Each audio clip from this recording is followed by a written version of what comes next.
Look, again. Look, I got like a freaking cyborg. Anyways, what's up? Why you always gotta move close? My leg needs room to breathe, motherfucker. Inside the Ropes is back with the Raw review. Actually, a pretty interesting episode of Raw tonight. Wasn't that bad? For the most part. It had its moments still that were, what the hell am I watching? But it had some really good moments too tonight. Yeah. I'd give tonight's Raw like a solid B+. Yeah. I wouldn't give it anything over a B+, but I could go a solid B+. I'd say, some of the couple segments definitely brought it down, but other ones raised it right back up. So, and the night started off and with probably the best promo of the year so friggin' far. I mean, if not, it's definitely close. With Enzo coming out and cutting his promo against Big Cass and saying that, they're going to have a match at Great Balls of Fire. And the line of the night was Enzo saying, "You're nothing but a 7-foot-tall catchphrase that I wrote." After that, I was just like, yeah, he's done. Best catchphrase I've heard in a while. That was absolutely he's done. He can't say nothing. Amazing. And then Enzo goes into probably his best promo work The fact that he that worked... we've ever seen. No, the fact that he worked Star Wars into the freaking quote and Smack it works. talking Skywalker. Yep. It was just, really, it was an amazing piece of microphone work. And then said something about, like, throwing you down a pit. No, throwing my father down a well and wishing him well. Yeah. And this is why I will continue to say this. To me, and I could be completely wrong on this, but to me, Enzo Amore has a bigger stock right now than Big Cass does. And I know a lot of people are going to think I'm wrong because Cass is the 7-footer and that's what Vince looks for. He likes those big guys. He's always found a way to work them into something throughout the years. But Enzo is just, he's way too good on the mic to just toss aside. Yes. They're going to have to find something to do with him because the promo he cut tonight set such a pace for Raw. It was unbelievable. It was, Then they switched over to the back, and you see Big Cass standing there, and Charlie goes up to him and says, Big Cass, what do you think about what Enzo just said? And it's clear that Enzo can't work the mic. You mean Big Cass? Big Cass can't work the Watch. mic to save the life of him. He just basically said what anybody would have said. Yeah. Or what they were told to say. I'm gonna knock you out type deal. It's Then actually- followed up Enzo attacked with Cass. Enzo attacking the shit out of him. I was like, whoa, Enzo grew balls. We were expecting it to be the other way around, where Enzo was done cutting the promo, then Big Cass jumped him from behind. Instead, no, it was the other way just like WWE saying, "Fuck you." No, it's reversed. I'm happy it wasn't the other way around, though. I really am because I was tired. It would have taken power away from that promo. I was tired of seeing Enzo get beat up. I mean, honestly, leading up to Great Balls of Fire and the match, who would have cared that they were fighting if every week all you saw was Enzo getting demolished? I wouldn't give a fuck. What would have led you to believe anything different's going to happen when they get in the ring? Nothing. But it was a great way to start off the night. Enzo, like I said, probably the best promo work he's done all year. It was just, I mean, it really was a fantastic way to start the night. It's like you're getting to see another side of Enzo that was never really there. No. Per se. I mean, who knew when you separated Big Cass and Enzo that This Enzo would was going to happen. be like the one who got over more? Listen, I'm telling you, I think Enzo's got a huge chance of being something really big in the WWE. Yeah. They might have to, like, tweak him a little bit, get him a little more ring work, but that microphone, man, when you put it in his hands, and CM Punk has showed a lot of people, if you can control the mic, there is nothing you can't do in WWE. And right now, there is nobody better on the mic than Enzo, except for maybe Paul Heyman. Yeah. Next, moving into... I'll let you take this one away, the women's tag match. Because this was his favorite match of the night. So, the match, they start bringing out the women, right? And her hotness, Alexa, comes out with thunder thighs, Nia Jax. And then it was Sasha. And then the TV went black. Because he turned it off. Yeah. Something happened. I don't know what, though. Somebody his walk out favorite with Sasha. wrestler came out, and he And, just couldn't handle it. The Go ahead. excitement killed him. Good. Somebody came out. It was his favorite wrestler of all time. It was Bayley. No. Yeah, you see, he loves her so much he can't even speak in words that make Anyways, sense. so it is a tag team match. Alexa and Nia. Nia, probably one of the most underutilized women on the roster right now, against Sasha and side ponytailed freak job. And like a few minutes into the match, Nia attacks Bayley and splashes her friggin' head up against the side rail. Greatest moment of the night for me. And Bayley's injured and can't continue, and it becomes effectively a 2-on-1. Alexa and Nia versus Sasha Banks. And most of the match is Nia beating the hell out of Sasha. She makes the tag to Alexa, and somehow Sasha locks in Bank statement? the bank statement and gets the win, which was mainly just hyping up Sasha as they head into Great Balls of Fire, having us all believe that Sasha can beat Alexa Bliss. Nice to see Sasha get a win. Even better to see Bayley get her head crushed. And yeah, I'm looking forward to Alexa versus Sasha. But I there's think one it's thing going to we be a didn't- great match. There's one thing we didn't get to see during that match. Go I'm ahead. not saying it because there's no reason to say it. It doesn't exist in my world. The only thing good about it is that I didn't have to see any Bayley. That's what I was waiting for. I didn't have to see it. Thank God. Worst finishing move in wrestling. That's okay. Moving on to the next match for like the 80th time in a fucking row. Cedric Alexander versus Noam Dar. Noam Dar actually looked pretty good in the match. I just found it retarded how the fuck, what's her name, Alicia Fox was actually out at ringside again. And they're replaying the story that nobody cared about in the first place. They never stopped playing the story. It's gone on for months. Like, The only thing this story proves is that, you know, Maurice, like, is not Maurice. I thought of Maurice because he's like scrolling through his phone.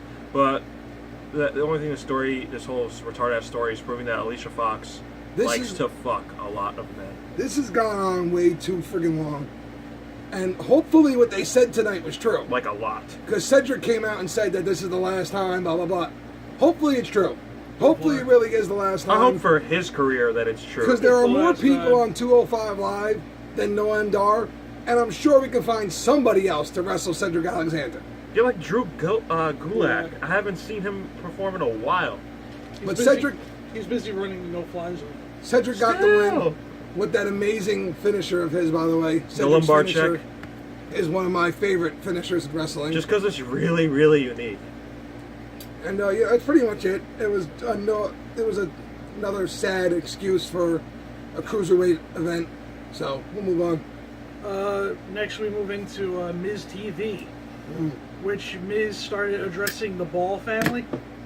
Which And was I don't a know what- horrible thing last week. Oh Oh, my my God. god. Dude, they said it was almost the worst segment of the year. Why start mentioning what you were reading about their demands and that Well- obviously the notorious drop of name that should not be used on TV. Well, first of all, backstage, like, there were reports that they were incredibly difficult to work with. They wanted to go out there and say certain things and do certain things. One of the things they wanted to be was like be a part of like a tag match, and also wanted to get the win. But of course they denied it, and they just were making so much demands about this, that Vince pretty much just said, just go out there and be yourselves.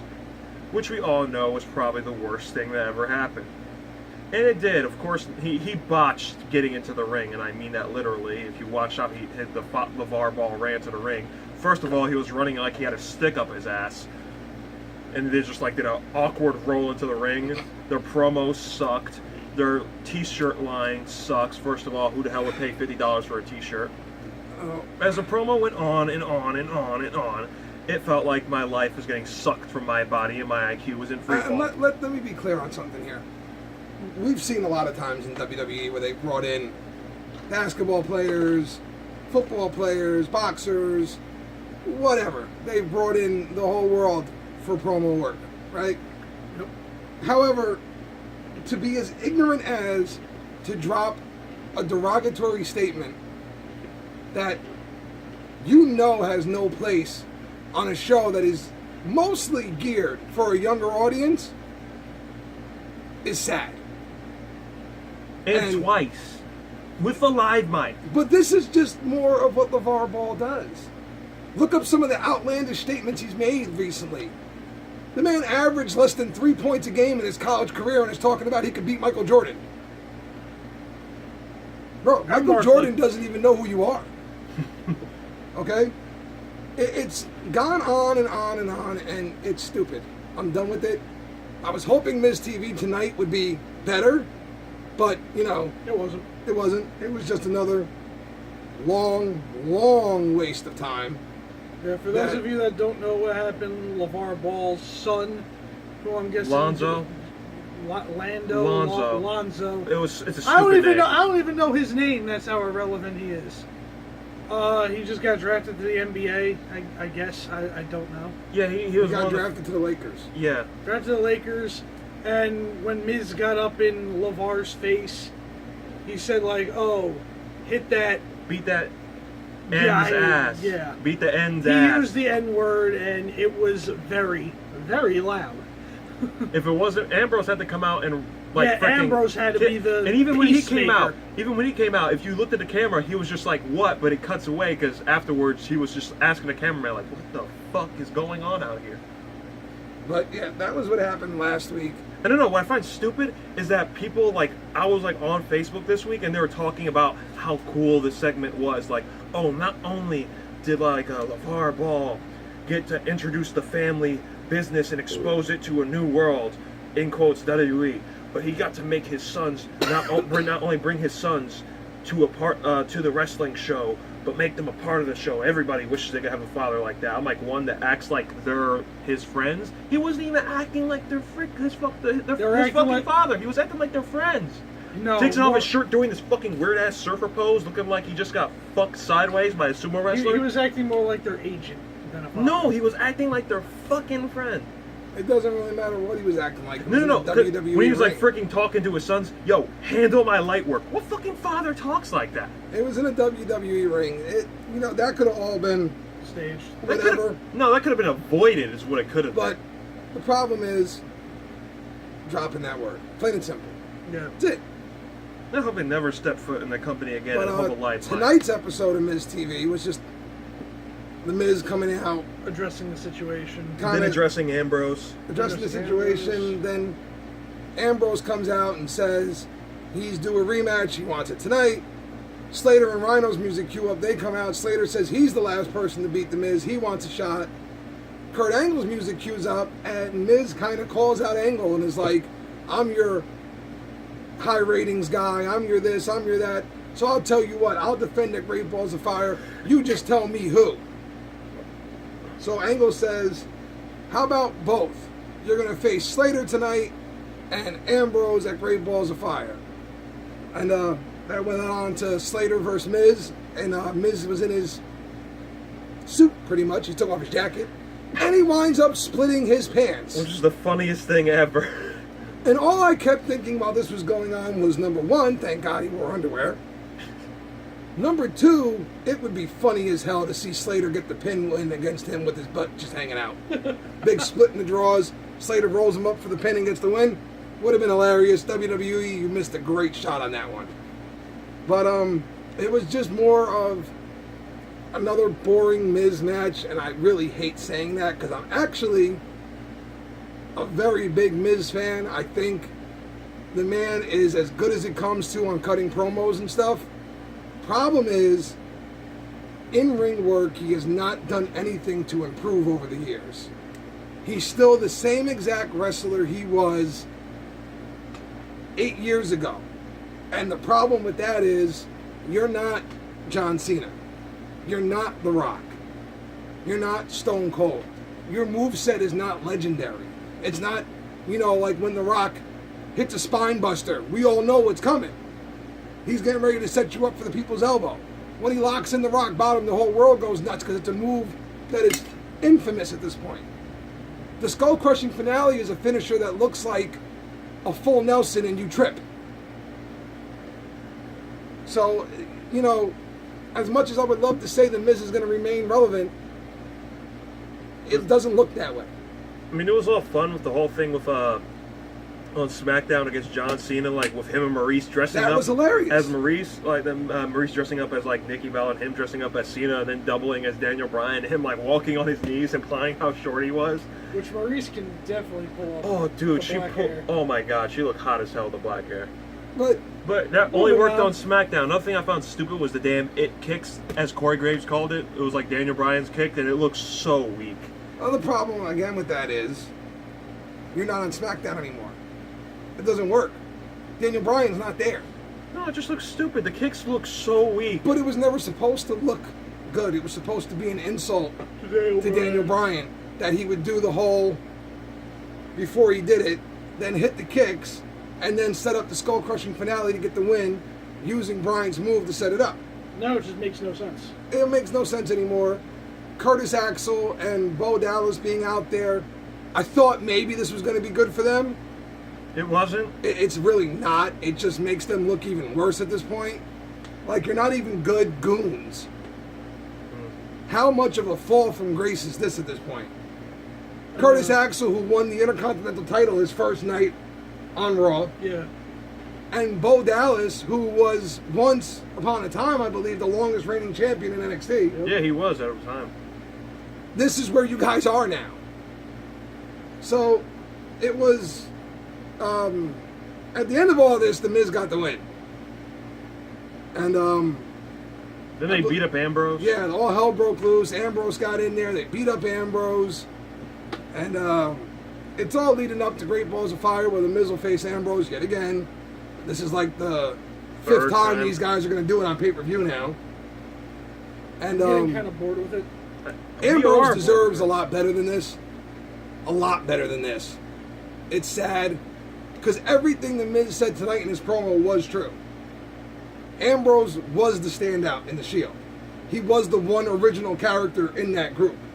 He was the guy that I thought was going to be the breakout guy. And he was that when he went over to SmackDown. Even on Raw for a little while as he progressed over to SmackDown. Now as he's come back over to Raw again, he's lost all momentum. And he's relegated to mid-carding again. Yep. Whereas Daniel Bryan put it, last year, for 360 some odd days, Ambrose was SmackDown's main event just about every night. But it is what it is. Then we have like the Goldust segment, right? No, then we will go into the Goldust segment where Goldust makes a movie about R-Truth. It was like the replay of last week, except from the cameraman's point of view. Yeah, it was just the beatdown of R-Truth. And then as Goldust is sitting there in the ring after the movie's over, you see R-Truth right behind him eating popcorn. Then he tries to butt-fuck Goldust, as he pointed out, twice, which is technically rape. And kind of implies that R-Truth maybe went to jail a few times. I don't know. Listen. Really? It was a horrible segment. R-Truth had never had, except for his little Johnny thing, little Jimmy, whatever, has never really done anything worth talking about. And Goldust, the whole Golden Era thing, the Golden Age, it works, man. It's cool. It is. It's nice to see Goldust back to doing what made him infamous back then. But he deserves someone better than R-Truth across from him. Yeah. Which is making us not even care that it's going on. Yep. And that's really all I want to say about this. Moving into the next match, which was like a 30-second squash match. Seth Rollins versus Kurt Hawkins. Why? I'll never understand this. WWE is loaded from top of the roster to the bottom of it with talent. Literally. There are guys that they can't even find a place to put on Raw who are solid performers. And yet somehow we wind up with Kurt Hawkins yet again getting demolished by another superstar. Which, again, if I remember correctly, this guy actually had a pretty good run in NXT, didn't he? Who? Hawkins. Hawkins was never in NXT. He got squashed out to Aleister Black. He never made a run through NXT to get All right, to the main roster. this was before NXT. That was Zack Ryder. Do you remember when Edge had that little group, Edgeheads. the Edgeheads? Yeah. It was Zack Ryder and Kurt Hawkins. That's where they got their start. Yeah, but I thought Hawkins left and then came back through NXT. No, that was Zack Ryder. That was Zack Ryder. Okay. That's where the Hype Bros formed. Hawkins is He's dead. it's Yeah. no point at this point anymore. It's I really don't know like why beating he a dead exists horse. anymore. And this was a sad excuse for a match for Rollins. Yep. And at the end, I think it was at the end of the match or before the match. It was at the end of the match. He grabbed the mic and told Bray, cut a promo, said, I'm going to face a god or whatever. And yeah, that's pretty much it. Seth looks good like he always does. There's really nothing else to talk about. Yeah, there's really not. It's 30 seconds. Next was actually really interesting. The Brock Lesnar and Samoa Joe interview. Ooh, that was dope. That's my favorite Which segment was of the great. night. You got... it was funny. You got Joe getting all, like, fucking hot-headed. It was, And Brock just staying And cool, Brock's just collect like- during the entire actually, thing. the best part of this whole promo was the fact that when Paul Heyman went to talk, Brock stopped him. Brock stopped him and talked for himself. And all of a sudden, this wasn't the stumbling, bumbling Brock Lesnar of old who wasn't confident in front of a camera. Yeah. This was a Brock Lesnar who was like, well, shit, I've done press conferences with the UFC and shit. I can cut a promo. And did it perfectly. Because you got Samoa Joe, who looks like a cartoon sketch at this point. He's got the veins bulging out. His nose is all crinkled. He's, come on, champ! And Brock is like, Joe, I'm not worried about you. You're the one looking for me. I'm not trying to find you, Joe. It's like you're trying to find the champ. I get it. Everyone's trying to get the champ. He's like, I choked out your advocate and you did nothing. He's like, I'm supposed to be scared because, what, you choked out Paul? You're a bitch, Joe. You're a coward. And, Joe snaps, gets up. I'm coming to find you right now. And Brock's just sitting in the back of the chair, literally like this. Just smiling and laughing. Laughing. Heyman's like, I think he's coming to find you. And Brock's like, I'm not running. Camera switches to Joe. Joe's ravaging through. Switches back to Brock. Brock's still like this. Finally, he finds the door, and Angle and security are there to stop him. But Brock just stands up out of the chair real slow. He's like, come on. Looks at Joe. He's like, come on, Joe. Come on, now let him go. Come on, Joe. And it was really a great final promo as we head into Sunday. Yep. And I'll tell you, man, I would not be mad at all if this match ended with some kind of controversy and we had to see it again in the next pay-per-view. I wouldn't care. I wouldn't care. Because the build-up to this match has been perfect. It was. Absolutely perfect. And, man, Samoa Joe, congratulations, because you finally got your shot on the main roster, in the main event spot to prove you belong. And you've done that and some. And it's against probably one of the biggest names that WWE has right now. And you've got probably half of the casual fans, or probably all the casual fans, the ones who don't really pay attention to the dirt sheets and things like that, believing you have a chance to win this match on Sunday. And that's what you're supposed to do as a challenger. You're supposed to get the fans believing that you have a 100% chance of winning that match. And Joe has done that to a T. And, I mean, kudos to Brock for continuing to just be Brock Lesnar. Cocky, arrogant, confident, whatever you want to call him. That whole thing, Joe blowing up, looking like he was about to kill the next 10 men he saw. Yeah, because with each second that went by in that sit down interview between the two, Joe was just getting more and more pissed while Brock is just staying as calm as ever. It was a great promo, and it should easily carry over to their match where the hype should be growing even more. And I firmly believe that Joe and Brock are going to tear the house down. Because for the first time in a long time, we're going to have two legitimate badasses step into that ring. Two guys who could probably beat up more than half of the roster right now in a real fight. Yep. And neither one of them is really a face or a heel. They're both just who they are. It's that blurred line. And it's working perfectly. Because neither one of them has tried to go face in this situation. Yeah. They're both just continuing to be themselves, and it works. So, can't wait for Sunday. Next we had Neville versus Mustafa Ali. Well, wait. Before we got there, didn't we have the Strowman interview? Or the Strowman going up to Angle thing? Yes. Braun comes up to Kurt and says, Reigns isn't going to be there Sunday. He's not here tonight. So what are you going to do? I want competition. Kurt says he'll be there Sunday. As far as tonight goes, nobody wants to get in the ring with you because you keep trying to hurt people. He says to Kurt, which is what he said to Mick once, I'm going to be in the ring later. And if you don't have competition for me, we're going to have a problem. And he leaves. More just Braun continuing to grow as the monster among men.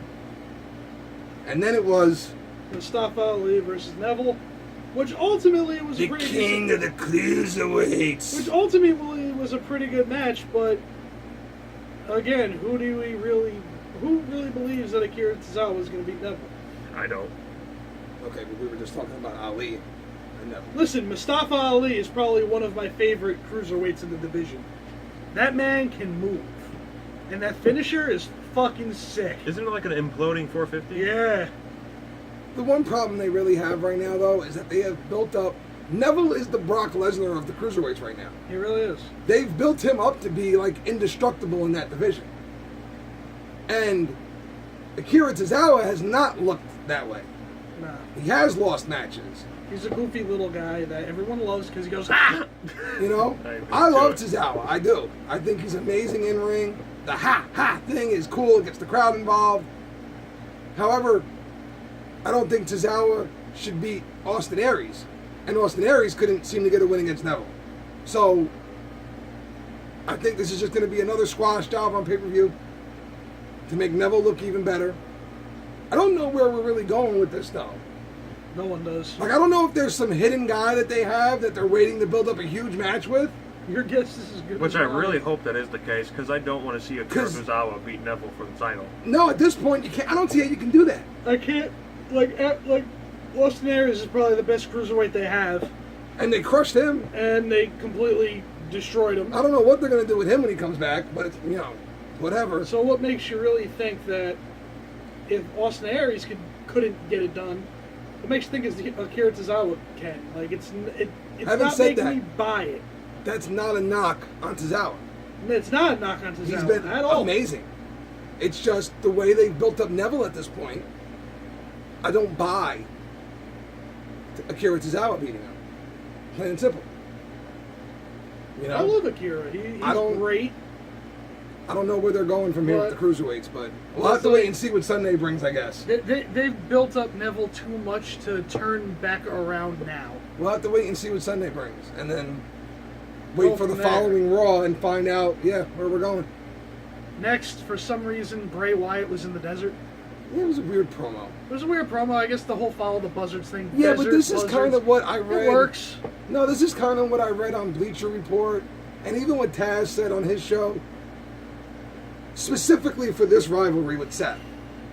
Bray's promo work has kind of been all over the place. It hasn't been like it's been in the past, where it was focused on something. Because this match kind of appeared out of nowhere, the promo work has been everywhere. Yeah. Like, he was still talking about Brock Lesnar tonight in his promo. Then at the end of it, he got to Seth. It was weird. It was very odd. But, I still love Bray Wyatt. I think he's a lot better than what they're doing with him. I think he should be main eventing. I don't think there's a better heel than him on the roster right now.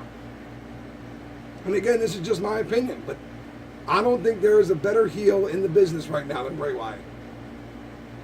And the fact that he's going to get lost in the shuffle after he loses to Seth, because I'm almost 100% positive he's going to lose to Rollins. And we'll probably get a rematch at SummerSlam between the two, but I just have the horrible feeling right now that after scratching and clawing his way to the world title, he's about to get relegated back to facing up-and-comers on their way up again. Yep. Anyway, moving on. After that whole thing, we had Cesaro. Who did he fight? Finn Balor. Finn Balor. Cesaro against Balor. You had the list on your phone. Why are you trying to guess? Don't ask. Yeah. Cesaro versus Balor, which ultimately was pretty cool. It was a great match. Cesaro's completely underrated. Yeah. Way underrated. And Balor is, in my opinion, one of the top 3 guys out there right now. Even though Vince doesn't think so anymore. The match was great. Then they had Elias Sampson come out. Oh, God. They And, just kind of died from there. Yeah, it really did. I disagree. I don't think it died from there. I think they did it perfectly, in my opinion. Because Then they got the Hardys involved. it went from Sampson trying to interfere, but Balor was able to kick out of what Cesaro did. I think it was the flying forearm. The European uppercut, I mean. Balor kicks out. Sampson tried to interject himself again, and the Hardys said, okay, gotta go help Finn, because he was outnumbered. They come running down. They start fighting with Elias Sampson and Sheamus. Balor dumps Cesaro over the top rope. They're all grouped up in their pile. Air Finn comes over the top, takes out the whole group. Finn gets knocked into the steel steps by Cesaro, which leads to Sampson trying to set him up for a big boot up against the steps. Matt Hardy gets up, hits him with a twist of fate before he can. Then Sheamus hits Hardy with the brogue. Jeff Hardy jumps off the stairs, takes out Sheamus. Cesaro hits Jeff with a flying European uppercut. And then Balor hits Cesaro with the drop kick into the guardrail, throws him back in the ring, coup de grace for the win. Normally, I don't like when guys like Elias Sampson get involved in things because it does usually get pretty stupid. This time, it worked. However, that still does not lead me to the point where I am going to be okay with the fact that a man who, in my opinion, is top 5 in the business right now, period, top 3, period, is in a feud with Elias Sampson. I have a feeling they are going to try and build up Elias to be like this badass. I have a feeling can't. Finn's about Yeah. to lose at Great Balls of Fire. I swear to God, if he I does. don't want to say he's going to, but I sure am thinking it very loudly. Okay, tell me everything you've seen so far. No, I just said. Doesn't point to that. I said I don't want to say it, but I'm sure I'm thinking it I'm very just saying, loudly. everything they've done so far He's leading up to. points to Finn dropping this match. Now, he might get it back at the next pay-per-view, but the sad fact that he's going to be stuck in a friggin'